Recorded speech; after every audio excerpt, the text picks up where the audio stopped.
Welcome to Learning Loans. Many people have requested me to make a summary of last 3 videos and present them in English.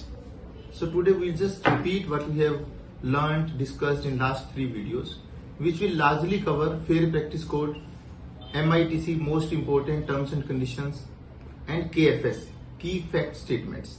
So in a way, by RBI, these are the rights of borrower. The borrower must know what information should be available to them, and these are the obligations, duties of the lenders that they should fulfill. So whatever is mentioned in the Fair Practice Code is actually to be reflected in KFS and MITC. So let's go back. What is Fair Practice Code? The objective of Fair Practice Code is to align the interest of all the stakeholders, lender, borrower, shareholders, everybody, so that there is no personal interest involved only of one party. Now, to meet this obligation, to synchronize all the interest, what should be done by the lenders? So first and foremost, the lender has to provide full support to the borrowers. Now let us divide this into certain parts. One is, you can call it MITC also, most important terms and conditions, which should be part of Fair Practice Code, in a sense that the borrower should know the basis of rate of interest. So in Fair Practice Code, the lender should mention that what is the basis of their rate of interest. So rate of interest may be higher or lower depending on various factors. Say for example, the risk on the borrower, whether the borrower is high risk profile or low risk profile, risk on the product, whether loan is secured or unsecured, risk of the geography, risk of the track record of that particular location, etc., etc. So lender will mention that our rate of interest will be decided based on these factors, including their borrowing cost, cost of funds, etc. And then that is the basis of rate of interest.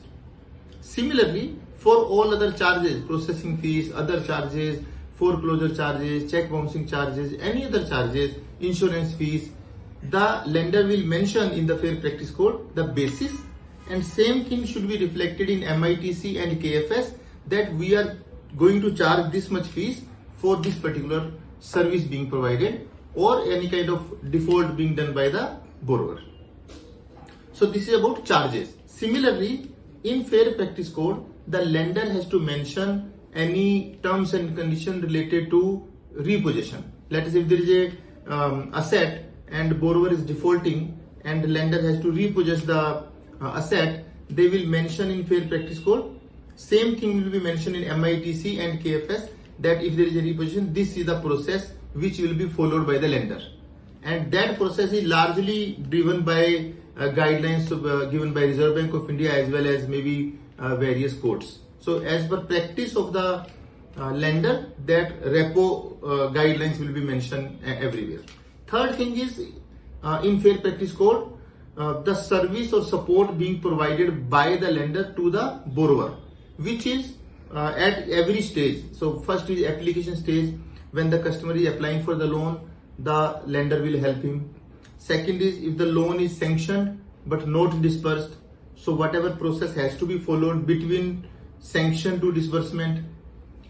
After disbursement, if there is something has to be done by the borrower, then after disbursement, whatever support has to be provided, that will be provided by the lender. So effectively, all kind of support to the borrower by the lender.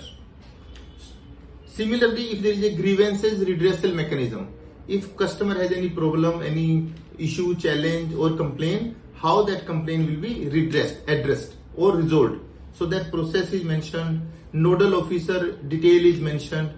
So all that information is mentioned in MITC as well as in KFS, so that customer can easily access. In KFS, there is one more guideline with reference to LSP, loan service provider, or any digital lending being done through the digital medium.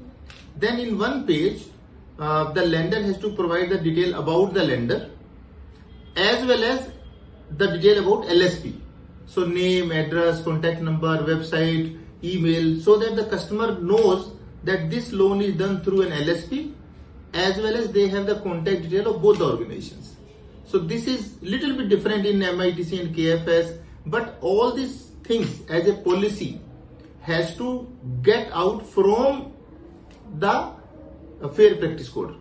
Fair Practice Code is a code of conduct in a way adopted by the company, duly approved by the board of directors, reviewed periodically, and also published on their website in public domain. So Fair Practice Code defines the broader guidelines, and from there everything will come in MITC as well as KFS. So in a way, these are the duties or liabilities of the lender. They have to do all these things, and these are in a way rights of the borrower. They should know all those things. The ultimate objective of all these things by RBI is that all the loans should be completely transparent in all manners. So there is no hidden charges, no hidden cost. The exact cost of borrowing, that is called APR, should be known to the borrower. So entire transaction of lending and borrowing should be completely transparent. This is the main objective of Fair Practice Code and MITC and KFS. So both the parties should know their rights and obligations and meet them. Thank you very much.